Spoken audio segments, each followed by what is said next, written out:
교회 처음 참석하신 분이라든지 또 그동안 계속적으로 나오셔서 욥기서를 듣지 못하신 분들은 조금 이해하기가 어려울지 모릅니다. 이 갑자기 어려운 욥기서를 가지고 여러분이 설교를 들으면 앞뒤에 연결이 잘 되지 않아서 한참 동안 혼란을 느낄 가능성이 있습니다. 그런 분들이 계시면 어쩔 수가 없습니다. 양해를 하시고 가만히 귀담아 들어보시기를 바랍니다. 그러면 나름대로 하나님께서 여러분에게 전해주시는 말씀이 귀에 들어올 것이라고 생각을 합니다. 엘리후가 욥의 고통의 문제를 가지고 한참 연락의 이야기를 하고 있을 때 갑자기 폭풍 가운데서 하나님이 나타나셨습니다. 38장 1절 보면 때에 하고는 하나님의 등장하시는 모습을 지금 기록하고 있습니다. 그 때에가 뭐냐 하면 엘리후가 한참 자기 이야기를 하고 있을 때입니다. 갑자기 하나님이 임재하시니까 엘리후가 하던 말을 중단할 수밖에 없었고 모든 사람은 폭풍 중에 나타나시는 하나님을 주목하지 아니할 수가 없었습니다. 아마 이것은 욥이 23장 2절에서 내가 어떻게 하면은 하나님 발견할 곳을 찾을꼬 하고 참 하나님을 향해 탄식하고 하나님 뵙기를 바라던 그 심정을 하나님께서 아시고 그 마음의 소원을 들어주시려고 찾아오신 것으로 알 수 있습니다. 이 폭풍이라는 것은 검은 그 먹구름에다가 그 다음에 번개와 내성 이런 것들이 전부 수반되는 자연 현상 아닙니까? 구약에 보면은 하나님이 이스라엘 백성을 찾아오실 때 가끔 이런 폭풍 구름을 수반하셔서 폭풍 구름 속에 나타나시는 하나님으로 찾아오실 때가 가끔 있습니다. 시내산에서 특별히 그 좋은 예를 우리는 보게 됩니다. 그러면 이 구름은 하나님이 임하셨다 하는 것을 사람들에게 알려주는 것이 되는 동시에 인간이 보아서도 안 되고 볼 수도 없는 하나님의 그 영광을 가리워주는 역할도 했습니다. 사람이 하나님을 아무리 영이신 하나님이지만 직접 눈으로 목격은 할 수가 없지 않습니까? 하나님이 만드신 태양도 직접 쏘아보지 못하는 인간의 눈을 가지고 하나님의 영광을 볼 수 없잖아요. 그러므로 사람의 연약함을 염려하신 하나님이 구름으로 자기의 영광을 가리우시고 그 가운데 임하시는 것입니다. 욥에게도 하나님이 그렇게 임하셨어요. 그리고는 욥을 향해서 하나님이 이렇게 말씀하십니다. 38장 2절 무지한 말로 이치를 어둡게 하는 자가 누구냐? 너는 대장부처럼 허리를 묶고 내가 내게 묻는 것을 대답할지니라. 욥이 자녀 잃고 재산 잃고 건강 잃고 밤낮 없이 슬픔에 젖어서 통곡할 때 그가 친구들과 더불어 한 이야기를 하나님이 다 들으셨어요. 다 듣는데 그 듣고 보니까 하나님 보시기에 정당한 말만 하는 것 아닙니다. 알지도 못하면서 아는 체하고 욥이 많이 떠들었어요. 특별히 누구에 대해서? 하나님에 대해서. 그리고 또 자기가 당하는 고통에 대해서 알지도 못하면서 아는 것처럼 많이 말을 했다는 사실을 하나님이 여기서 지적하고 있습니다. 그래서 무지한 말로 이치를 어둡게 하는 자가 누구냐? 욥이 얼마나 무식하게 많은 말을 했는지 그것을 주님께서 가르쳐 주려고 하시는 것입니다. 그리고 또 40장에 가면 오늘 우리가 읽은 본문이죠. 하나님께서 욥의 그 잘못된 부분을 또 하나 지적하고 계십니다. 2절을 봅니다. 변박하는 자가 전능자와 다투겠느냐? 이 말은 하나님을 향해 따지는 사람이 거룩하신 전능하신 하나님하고 감히 논쟁을 벌일 수 있겠느냐 하는 말입니다. 그게 누굽니까? 욥이죠. 그러므로 하나님과 변론하는 너는 한번 대답해 보라. 하고 하나님께서 욥을 불러 세웁니다. 여기서 하나님과 변론하는 자는 대답할지니라 이 말을 바꾸어서 번역할 수도 있습니다. 그래, 하나님이 뭔가 내 생각에 잘못하는 것이 있다면 내가 바로잡아 주겠느냐 하는 말입니다. 하나님이 잘못하는 것이 있다고 할지라도 내가 바로잡을 수 있겠느냐, 네가 뭔데 하나님을 바로잡겠다는 소리를 하느냐 하는 그런 투의 말씀입니다. 그리고 40장 8절에서 하나님이 또 말씀하시죠. 내가 내 심판을 폐하려느냐, 내가 그래 판단을 잘못하고 공의롭게 하지 못했다고 해서 내가 내 심판은 무효다 하고 떠들 수 있겠느냐 하는 말입니다. 스스로 의롭다 하리하여 나를 불의하다 하느냐. 욥이 가끔 그런 인상 짙은 말을 했죠. 내가 결백한데 하나님이 이렇게 나를 못 살게 군다고. 그러므로 결국은 욥은 의로운 사람으로 나오고 하나님은 불의한 사람으로 나옵니다. 하나님이 그 말씀을 다 들었단 말입니다. 욥 보고 아무리 내가 결백하다 할지라도 네 결백한 것을 나타내기 위해서 나를 불의한 사람으로 몰아붙이는 법이 어디 있느냐 하는 이야기입니다. 어떻게 인간이 창조자 하나님을 향해서 그런 모독스러운 말을 함부로 할 수 있느냐 하고 하나님께서 지금 욥에게 따지고 계십니다. 결국 하나님은 욥이라는 인간이 하나님과 다툴 만한 존재가 못 된다는 것을 그는 여기서 지적하는 것입니다. 아무리 사람 눈에 공평하지 못하고 또 이해할 수 없는 고통이라 할지라도 그것을 가지고 하나님을 향해서 대들고 따지는 것은 사람에게 있을 수 없다는 말입니다. 하나님은 이와 같은 욥의 약점들을 간접적으로 지적하시면서 또 욥에게 꼭 필요한 은혜를 주시기 위해서 어떤 어법으로 대화를 하고 계시느냐 하면 질문법으로 대화를 하고 계십니다. 얼마나 많은 질문을 던지는지 모릅니다. 이미 읽어보셨는지 모르지만은 38장부터 41장까지 집에 가서 한번 읽어보십시오. 그리고 하나님이 몇 가지 질문을 욥에게 던지고 계시나 한번 세어보세요. 영어를 읽을 줄 아시는 분들은 영어 성경을 보시면 더 정확하게 알 수 있습니다. 물음표가 분명히 붙어 있으니까요. 우리 한국말은 그런 것이 없으니까 약간 혼돈을 일으키는 데가 있습니다만은 제가 한번 해보니까 하나님이 욥에게 던진 질문이 71개가 됩니다. 71개의 질문을 던져 계속 던지세요. 하나님이 이렇게 질문을 많이 던진다고 해서 욥을 기를 죽여놓는다든지 욥이 함부로 말을 했다고 해서 아주 발로 밟아놓겠다고 하는 그런 의도로 이렇게 질문을 많이 던지신 것이 아닙니다. 우리가 말씀을 한마디 한마디 음미하면서 읽으면 던지는 질문마다 하나님의 사랑이 담겨있고 은근한 하나님의 관심이 들어있다는 것을 우리는 쉽게 알 수 있습니다. 특별히 하나님께서 욥에게 이렇게 이야기하죠. 너는 대장부처럼 허리를 묶고 대답할지니라. 대장부처럼, 이 말은 요사이 우리말로 말하면 남자 대 남자로 한번 이야기를 해보자 하는 이야기입니다. 하나님이 어떻게 사람 보고 그렇게 제의를 할 수 있습니까?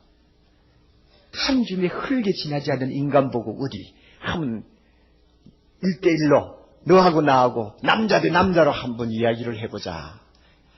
어떻게 이렇게 말씀할 수 있습니까? 이것은 하나님이 욥을 그만큼 크게 보셨다는 증거요. 하나님이 그만큼 자기를 낮추어서 욥하고 대화하는데 욥이 어려움을 당하지 않도록 하시고 계시는 그의 배려라고 저는 봅니다. 더욱이 참 이 놀라운 사실은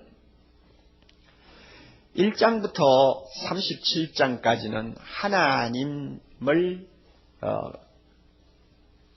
어떤 이름으로 불렀느냐 하면은 엘샤다이 하는 히브리어로 하나님을 불렀습니다. 엘샤다이라는 말은 하나님의 이름의 명칭입니다. 그 말을 우리 성경에는 하나님하고 번역을 했습니다. 이 엘샤다이 하는 하나님은 어떤 하나님이냐? 전능하신 하나님이라는 의미를 갖고 있습니다. 무엇이나 마음대로 하시는 분, 못할 것이 전혀 없는 하나님, 마음만 먹었다 하면 무엇이든지 다 하시는 하나님. 그러므로 유한한 우리 인간의 눈에는 무서운 하나님으로 빛을 주십니다. 접근하기 어려운 하나님, 멀리 계시고 초월해 계시는 하나님, 그런 하나님의 이미지를 가진 이름이 1장부터 37장까지 사용된 엘샤다이라고 하는 이름입니다. 그러므로 그 내용들이 다 하나님은 멀리 계시고 인간들끼리만 막 서로 토론하고 논쟁하는 내용으로 일관하지 않습니까? 그렇죠? 하나님은 전혀 간섭 안 하시는 분처럼 이렇게 비치는 그런 내용들이죠. 그런데 폭풍 가운데 찾아오신 하나님은 이름을 바꾸고 찾아옵니다. 38장에 어떤 이름으로 옵니까? 여러분이 주목하면 하나님 하나님 하다가 그 다음에 38장 1절에 하나님이라고 하지 않고 무엇이라고 되어 있습니까? 여호와께서 야외 하는 하나님 여호와라는 이름으로 바뀝니다. 이 야외 하는 이름은 언약자로서의 하나님을 이야기합니다. 하나님이지만은 사람 모습으로 찾아오셔서 사람과 1대1로 어떤 계약을 하시는 분으로 말씀하실 때 자기 이름을 야훼라고 합니다. 그러니 얼마나 친근하게 느껴집니까? 그렇죠? 사랑이 많고 자비로우시고 인간의 연약함을 이해하시고 또 인간과 함께 대화를 나누실 수 있는 그런 하나님, 그런 좋으신 하나님으로 표현하는 것이 야훼, 여호와입니다. 우리 신약으로 말하면 육신을 입고 세상에 오신 예수 그리스도의 이름이라고 할 수 있을 만큼 그 이름은 우리에게 친근감을 줍니다. 왜 하나님께서 폭풍 가운데 찾아오시면서 자기 이름을 이런 식으로 바꾸어서 표현하시느냐? 이것은 욥을 향한 그의 사랑, 욥을 향한 그의 관심, 그의 애정을 여기에 가득히 담고 있음을 우리는 알고 있습니다. 오늘 우리를 찾아오시고 만나시는 하나님도 엘샤다이 하시는 하나님도 되지만은 동시에 우리에게 더 좋은 하나님은 야훼, 그렇죠? 나와 함께 만나시는 하나님, 그런 하나님입니다. 그런데 말이죠, 우리가 이 하나님이 욥을 만나서 하시는 대화들을 가만히 우리가 검토해 보면 약간 납득이 안 갑니다. 어떤 면에서 실망이 생깁니다. 왜 그런가 하면 욥의 문제와는 하등 관계가 없는 동문서답 하시는 것 같이 들리기 때문에 그렇습니다. 여러분 안 읽어보셔서 모르겠지만 제 말을 믿으세요. 그리고 집에 가서 읽으면서 다시 확인하세요. 욥이 당하는 고통에 대해서는 한마디도 안 하십니다.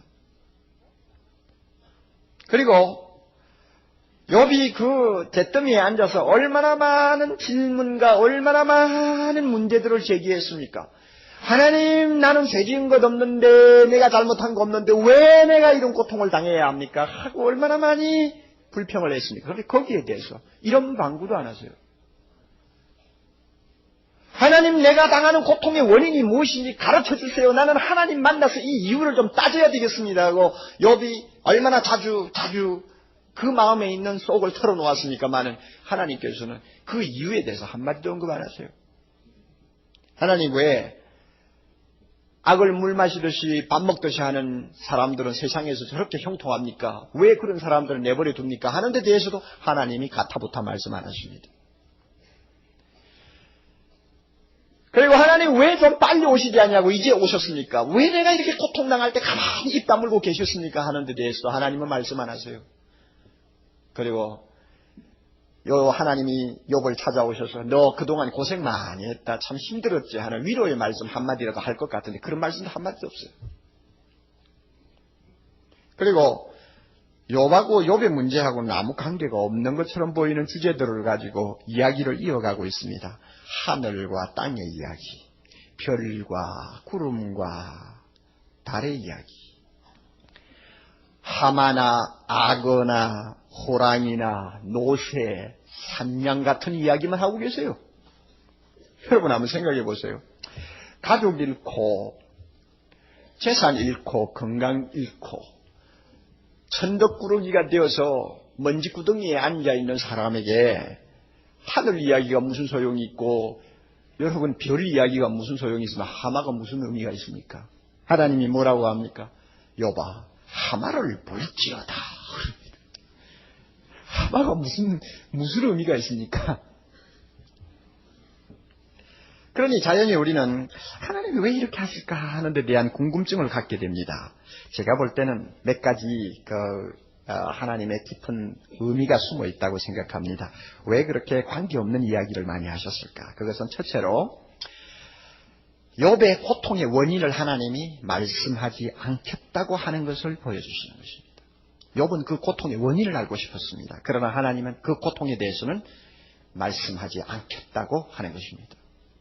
우리 생각에는 1장과 2장에서 이미 본 바와 같이 천상에서 열린 어전회의에서 하나님과 사탄 사이에 욥을 두고 어떤 말들이 오고 갔는가를 잘 알지 않습니까? 욥을 찾아오신 하나님이 그만 그런 사실을 소상하게 욥에게 설명을 해주면서 납득이 가도록 해주실 것 같은데 전혀 그러지 않는다 그 말입니다. 욥아, 내가 왜 그렇게 고통을 당했는지 아냐? 내가 사탄하고 말이지 내기를 하나 했단다. 네가 오르냐 내가 오르냐 하고 내기를 하는데 할 수 없이 그렇게 됐으니까 네가 양해를 해라. 만약에 욥에게 하나님이 이런 이야기를 했더라면 욥이 아마 기절을 하고 나자빠졌을 거예요. 그렇죠? 하나님께서 우리에게 밝힐 수 없는 심오한 뜻을 가진 고통이었기 때문에 욥에게는 설명을 못하는 것입니다. 욥이 감당할 수 없는 이유이기 때문에 욥에게 하나님이 설명을 안 하신 것입니다. 여러분, 이것은 욥에게만 해당되는 것 아닙니다. 우리가 인생을 살면서 겪는 고통 가운데서 무엇 때문에 어디서 이런 고통이 왔는지를 알 수 없고 이해도 안 되는 그런 고통이 얼마나 많아요.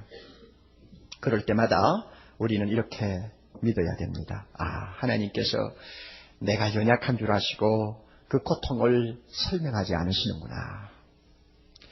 내가 당하는 고통에는 신비스러운 하나님의 뜻이 숨어 있구나. 그것은 뭔가 비밀이야. 세상에서는 밝힐 수 없는 하나님만이 아시는 비밀이야. 그 비밀이 내 고통 안에 있어. 그러므로 내가 다지지 말아야지. 때가 되면 하나님이 저 하늘나라에서 그 모든 고통의 의미를 설명하시고 나를 껴안아 주실 거야. 이 믿음 우리에게 있어야 합니다. 우리의 고통에 대한 모든 이유를 하나님이 설명할 수 있다고 여러분이 생각한다든지 또 설명을 받아야 되고 내가 알아야 된다고 고집한다면 여러분은 하나님의 깊은 마음을 읽지 못하는 잘못을 범할 수 있습니다. 성경을 보면요, 하나님이 이유를 설명하지 아니하는 고통 때문에 희생당한 사람이 얼마나 많은지 모릅니다.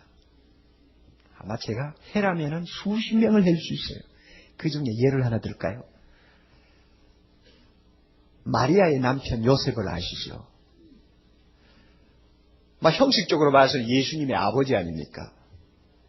하나님께서 그 숱한 유대나라의 총각 처녀 중에서 마리아와 요셉을 선택하시고 그 초라한 사람을 통해서 하나님 자신이 세상에 나타나시는 루트를 삼으셨단 말입니다.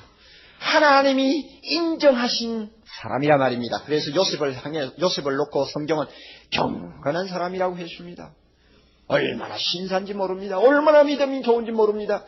결혼도 안 했는데 배가 불룩해진 여자를 데려다가 살면서 표 하나 내지 아니하고, 그리고 마리아를 위해서, 예수를 위해서, 어린 아기를 위해서 얼마나 희생을 많이 한 사람입니까?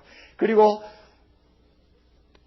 6남매 이상을 낳아가지고 키우느라고 얼마나 고생 많이 한 남자입니까? 그런데도 성경에 보면 요셉이 죽었다는 말은 없지만 하나님이 일찍이 데리고 가버렸어요. 애들이 다 자라기 전에 죽었어요.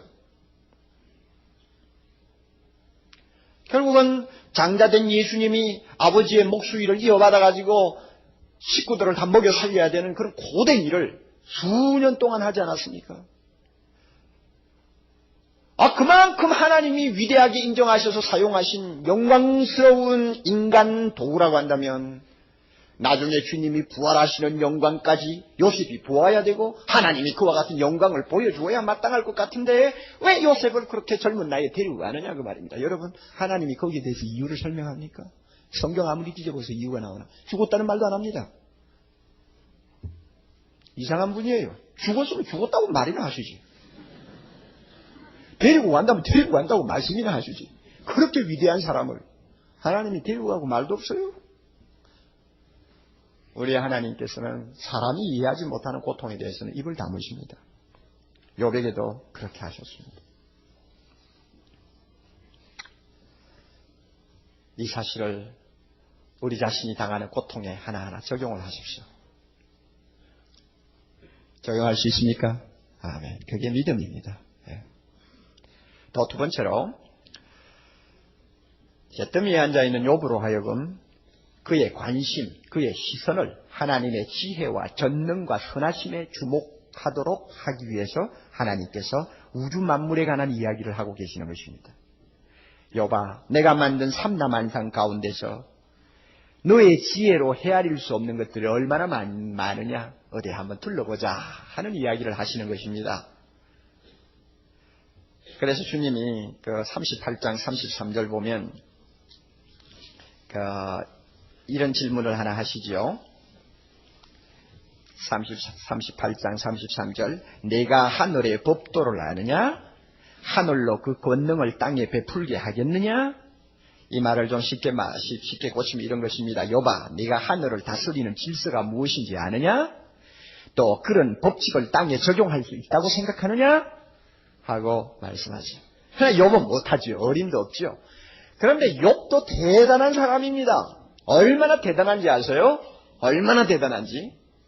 지구가 둥글고 지구가 저 우주 공간에 둥 떠있는 둥근 공과 같다는 것을 코페르니쿠스가 지동설을 말하기 3500년 전에 이야기한 사람입니다. 얼마나 대단한 사람. 여러분 무슨 소리를 하느냐 그렇게 하겠죠? 예, 한번 봅시다. 26장 7절 한번 보세요. 26장 7절.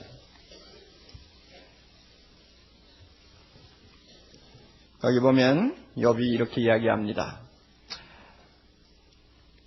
그는 북편 하늘을 허공에 펴시며, 즉 하나님은 북편 하늘을 허공에 펴시며, 그 다음에 다 같이 땅을 공간에 다시며. 어떻습니까? 누가 감히 이런 소리를 지금부터 4,000년 전에 4,5,000년 전에 이런 이야기를 감히 할 수 있습니까?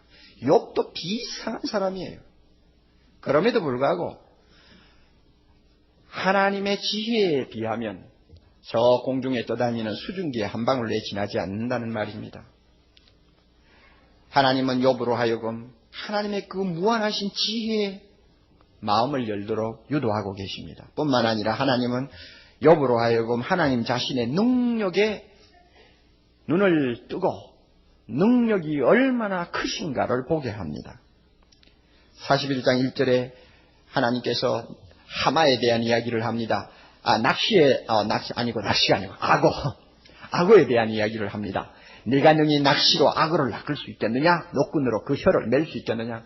요사이 총 가지고 악어 잡는 사람에게는 우스운 이야기입니다만은, 그러나 여러분 초이고 뭐고 다 던져버리고 맨손 가지고 악어하고 한번 상대를 한다고 하면 생각해 보세요. 아무도 악어를 통제할 수도 없고 다스릴 수도 없고 가지고 놀 수도 없습니다. 그만큼 인간은 무능한 존재 아닙니까? 하나님이 만드신 악어도 손 안에 넣고 마음대로 못하는 주제에 하나님이 이렇다 저렇다 하고 떠드는 그런 무례한 놈이 어디 있느냐 하는 그런 의미를 지금 담고 있는 것입니다. 그러므로 인해서 욥으로 하여금 하나님의 능력, 하나님의 그 전능하심을 주목하게 합니다. 또 세 번째로 하나님께서 욥에게 말씀하려는 것이 뭐냐 하면, 욥의 문제를 해결받기 전에 하나님이 욥에게 원하는 것이 무엇인가를 지금 가르쳐주는 것입니다. 욥의 문제를 해결하기 전에 42장 다음 주일에 보면 욥의 문제를 하나님이 전부 해결해 줍니다. 그거 해결해 주기 전에 하나님이 욥에게 원하는 것이 무엇이냐 하는 것을 대화를 통해서 가르쳐주는 것입니다. 하나님은 잿더미에 앉아있는 욥의 손을 이끌면서 이렇게 말씀하는 것 같습니다. 욥아, 기분 전환도 좀 할 겸 나하고 여행 좀 안 할래? 내가 만든 찬란한 하늘의 궁전을 한번 가보자. 그리고 아름다운 정원이 곳곳에 있는 저 바다로 산으로 한번 같이 다녀보자. 그것들을 구경하면서 함께 이야기를 하면 내 기분도 풀리고 또 내가 너에게 말하지 아니하는 모든 것에 대해서도 내가 많이 깨달을 수 있을 거야. 그러므로 같이 가자. 폭풍 가운데 나타나신 하나님께서, 여호와께서 욥을 이끌고 우주 여행을 시작하는 것 같은 느낌을 우리가 받습니다. 그러면서 욥의 손을 잡고 정원을 거닐면서 하나님께서 삼라만상을 구경시킵니다. 그리고 해 이야기도 하시고 달 이야기도 하시고 새벽이 밝아오는 신비에 관한 이야기도 하시고 염소 이야기, 나귀 이야기, 하마 이야기도 하십니다. 욥이 그런 이야기를 들으면서 하나님하고 참 있다가 보니까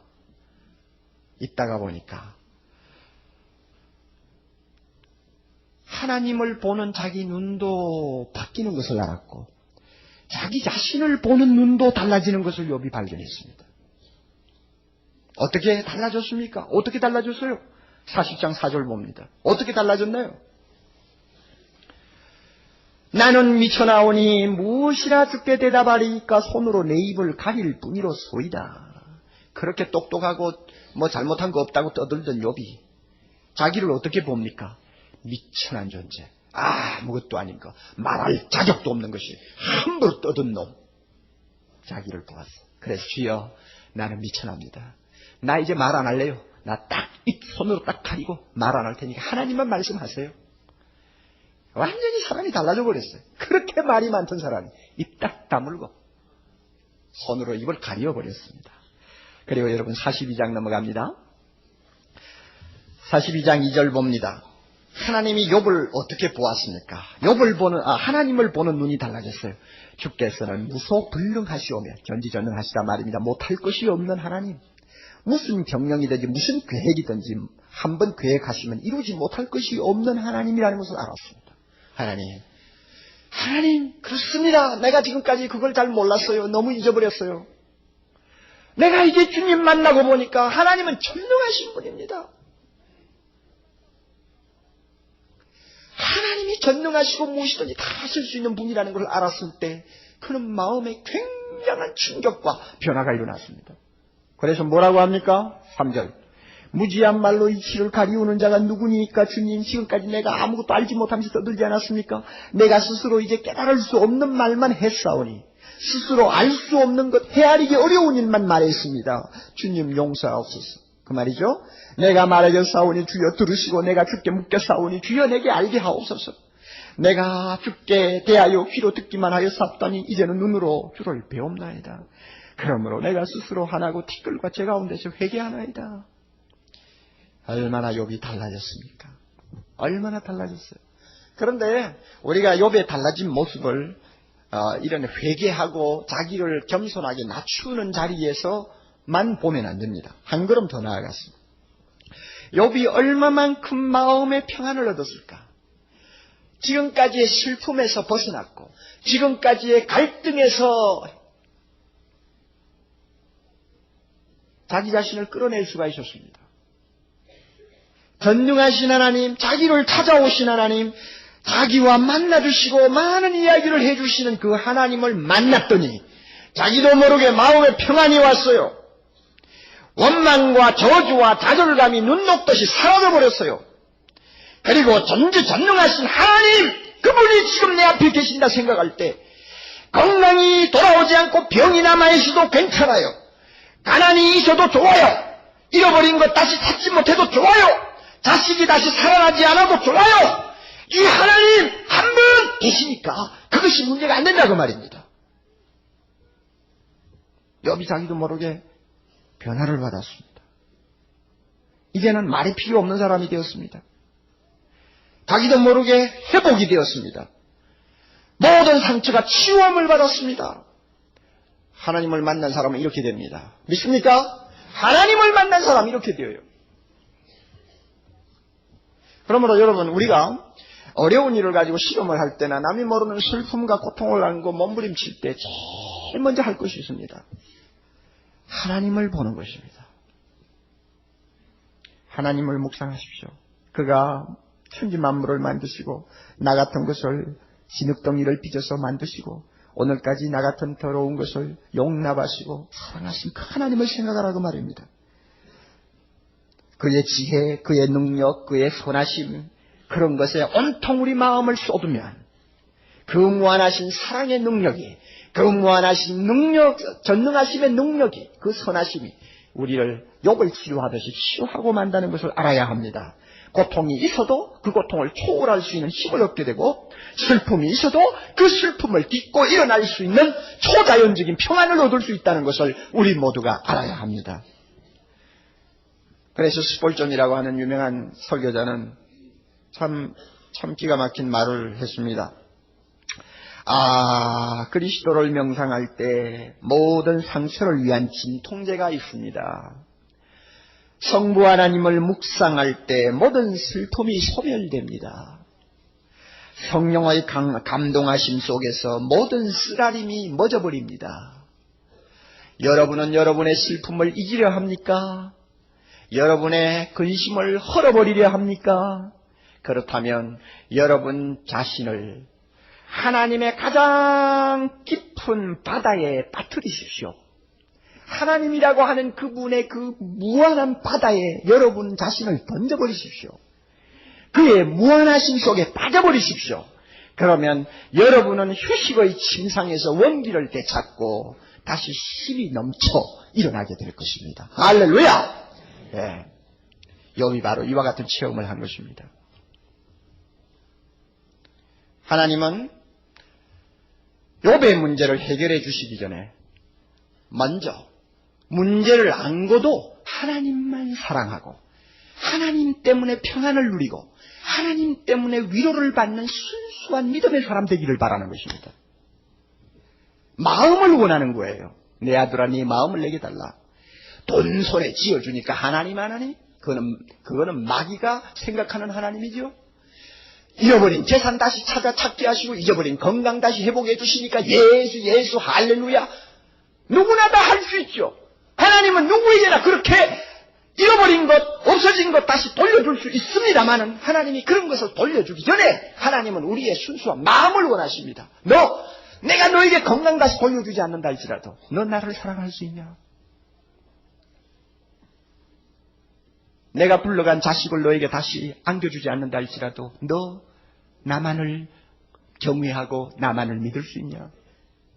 가난이 없어지지 않아도 네가 이해할 수 없는 고통의 십자가를 일생 지고 살다가 숨을 거두어도 너 나만 위하고 나만 사랑하고 나 하나만으로 만족한다고 말할 수 있는 사람 될 수 있겠니? 하나님이 우리에게 요구하는 것이 이것입니다. 욥에게 요구하는 것이 이것이었습니다. 그래야만 되지 않겠어요? 욥이 부귀와 건강을 조건으로 하나님을 경외하는 사람이 아니었다면 반드시 부귀와 건강을 다시 돌려받는 조건 없어도 하나님을 경외하고 사랑할 수 있고 만족할 수 있는 사람이라는 것이 증명이 되어야 되지 않습니까? 그런데 욥이 그와 같은 사람이 되었습니다. 여러분이 아시는 바와 같이 아직 욥은 병이 낫지 않았습니다. 죽은 자식 돌아오지 않았습니다. 잃어버린 재산 다시 손에 넣지 않았습니다. 그럼에도 불구하고 뭐라고 합니까? 42장 5절 내가 죽게 대하여 귀로 듣기만 하였사옵다니 이제는 눈으로 주를 배옵나이다. 눈으로 주를 배옵나이다. 눈으로 주를 배옵나이다. 막 그거 하나로 만족해버리는 것입니다. 내가 눈으로 주를 배옵나이다. 여러분 우리가 만날 수 있는 하나님은 욥이 폭풍 가운데 찾아오신 하나님을 만나는 것보다 더 기가 막힌 하나님을 만납니다. 우리가 만나는 하나님은 누굽니까?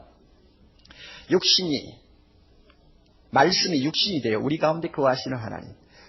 우리와 같은 천한 몸, 종의 모습을 입고 이 세상에 찾아오신 예수 그리스도를 통해서 우리는 하나님을 만납니다.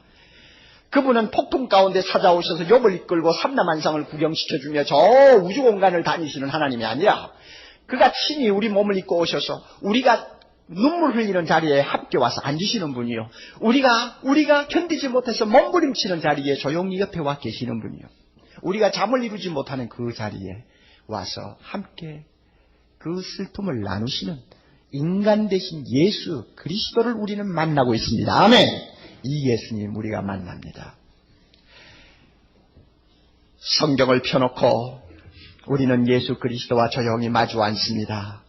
그분의 손을 잡고 저 갈릴리 바다를 다닙니다. 그분의 손을 잡고 헐몬산도 올라가고요. 그분의 손을 잡고 예루살렘도 갑니다. 나중에 십자가를 지는 골고다까지. 그리고 죄와 사망의 권세를 다 이기고 우리를 의롭다 하시기 위하여 부활하신 그 영광의 동산까지. 그리고 나중에 고기 못 잡아 밤새도록 허탈감에 빠져있던 제자들을 찾아오신 기베라 바닷가에 서신 주님까지 우리는 만납니다. 성경을 펴놓고 만납니다. 문둥이를 보시고 내가 원하노니 깨끗함을 받으라고 하시던 그 음성을 듣습니다. 성령께서 우리 모두의 눈을 여시고 이 자리에 찾아와 계시고 성경을 펼 때마다 항상 만나주시는 그 예수님을 다시 한번 마음의 눈으로 볼 수 있게 하시기를 원합니다. 여러분, 슬픔이 있습니까? 슬픔을 가지고 싸우지 마세요. 주님을 보세요. 고통이 있으니까 고통과 맞대결을 하지 마시고 전능하신 하나님 대신 예수 그리스도를 올려다 보십시오. 그러면 고통이 서로 남아있어도 슬픔이 떠나지 않아도 내 마음이 나도 모르게 달라져 버립니다. 슬픔을 이길 수 있는 힘을 얻습니다. 고통을 극복할 수 있는 능력을 체험합니다. 예수 그리스도가 나에게 치유가 되시고 평안이 되시고 밤중에 노래하게 하시는 하나님의 기적을 체험합니다. 제가 증거를 하나 드리죠. 지난 시간에 제가 소개했던 송명희 양, 내성마비로 지금도 방구석에 앉아서 사람 접촉하지 못하고 매일 그저 어두운 생활을 하고 있는 자매입니다. 그러나 그가 그 고통 속에서 주님을 만나고 있지 않습니까? 그의 내성마비를 주님이 고쳐주지 않았습니다. 그의 가난을 주님께서 멀리 옮겨놓지 않았습니다. 모든 것이 달라진 것 없어요. 그러나 뭐가 달라졌느냐? 그 자매가 예수를 보는 눈이 달라졌고 자기를 보는 눈이 달라졌습니다. 그러므로 그는 건강한 사람이 맛보지 못하는 기가 막힌 하나님의 은혜를 그는 매일매일 누리고 삽니다. 그가 쓴 시 가운데서 제가 참 감명 깊게 읽은 시를 하나 소개합니다. 제목은 어두운 가운데 살아도 하는 말입니다. 어두움 가운데 살아도 내가 어둡지 아니하네. 어두움 가운데 살아도 내가 어둡지 아니한 것은 내 마음에 빛이 있습니다. 내 마음에 빛된 예수 그리스도, 그가 내 안에 계십니다. 아멘.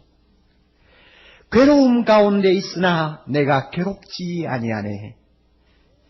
괴로움 가운데 있으나 내가 괴롭지 아니한 것은 내 마음에 기쁨 있습니다. 내 마음의 기쁨 예수 그리스도, 그가 내 안에 계십니다. 사망의 그늘이 있으나 내가 숨지지 아니하네. 사망의 그늘이 있으나 내가 숨지지 아니한 것은 내 마음에 생명 있습니다. 내 마음의 생명 예수 그리스도, 그가 내 안에 계십니다. 어떻게 내성마비를 가지고 평생 실험하는 딸의 마음에서 이런 기가 막힌 찬송이, 기도가 나올 수 있느냐 그 말입니다. 이것은 주님을 만나는 사람만이 체험하는 능력입니다. 때가 되면 하나님이 우리 고통을 덜어주실지 모릅니다. 때가 되면 우리의 병도 고쳐주실 것입니다. 그러나 그런 것 이전에, 조건을 가지고 하나님 찾는 것 이전에 조건 없이 어떠하든 그럼에도 불구하고 오직 하나님만 만족하는 사람, 하나님 예수 그리스도 한 분만으로 오케이 하는 사람, 이런 사람을 하나님이 먼저 보기를 원합니다. 여러분 하나하나에게 하나님이 그런 모습을 보기를 원합니다. 오늘 성령께서 우리 모두를 감동시켜 주셔서 주님이 원하시는 이런 사람으로 다 바꾸어 주시기를 바랍니다. 우리의 마음을 예수 그리스도의 사랑으로 녹여주시고, 비록 슬픔과 고통이 남아있다 할지라도 그것이 문제가 안 돼. 오직 예수 그리스도 나와 함께 계시고 나를 매일 만나주시는 그거 하나만으로 행복해질 수 있는 우리 모두로 하나님이 만들어주시는 시간 되기를 바랍니다. 폭풍 가운데 욥을 찾아오셔서 야훼 하나님으로 그와 만나시고 그의 손을 이끌고 저 하늘 우주 공간을, 저 삼라만상 하나님이 만드신 아름다운 정원을 거닐면서 욥으로 하여금 전능하신 하나님, 자비로우신 하나님, 사랑이 많으신 하나님, 그 한 분만으로 조건 없이 만족하고 감사하고 그 하나님으로 인하여 치유함을 받을 수 있는 사람 되도록 은혜를 오늘 우리가 보면서 주여 우리에게도 이와 같은 은총을 다시 내려주시기를 기도합니다. 우리 중에는 잘 낫지 않는 병 때문에 계속 몸부림치는 형제자매들 있고, 우리 중에는 아무리 애를 써도 사라지지 아니하는 가난 때문에 멍이 들 정도로 힘들어하는 사람들이 있고, 우리 중에는 남에게 말할 수 없는 슬픔을 안고 어려운 문제를 안고 실험을 하고 있는 사람들이 너무 많습니다. 우리는 왜 하나님이 이런 것들을 빨리 응답해 주시지 않느냐고 자주 불평하기도 합니다만, 하나님이 문제 해결을 해주기 전에 우리에게 원하시는 것이 무엇인가를 우리가 다시 한번 깊이 깨닫게 해주시기를 원합니다. 문제를 보지 말고 주님 보게 하옵소서. 나를 찾아오신 주님에게 미칠 수 있는 마음 주시옵소서. 오 하나님, 문제가 남아있어도 좋습니다. 몸이 아파도 좋습니다. 가난해도 좋습니다. 예수님 그분만 나와 함께 계시면 그 속에서 나는 평안할 수 있습니다. 그 속에서 나는 찬송할 수 있습니다 하고 고백하는 조건 없는 믿음, 조건 없는 사랑을 주 앞에 고백하는 우리 모두가 되게 해 주시옵소서. 이와 같은 순수한 우리의 믿음, 우리의 사랑을 보시면 때가 될 때 우리의 근심 걱정 바꾸어 기쁨이 되게 해 주실 줄 믿습니다. 마귀처럼 돈 지어주니까 하나님 하는 사람이라고 하는 욕을 먹지 않도록 하시고, 마귀가 주장하는 것처럼 세상 만사 다 잘되고 형통하니까 예수 하는 사람이라고 손가락질 하는 사람 되지 않게 해주시기를 바라옵고, 어떤 여건에서도 주님만 사랑하고 주님 때문에 만족하는 아름다운 사람으로 우리 모두를 이 시간 바꾸어 주시고, 그리고 그와 같은 능력과 힘을 소유하고 돌아가는 우리 모두 되게 하옵소서. 예수님 이름으로 기도하옵나이다.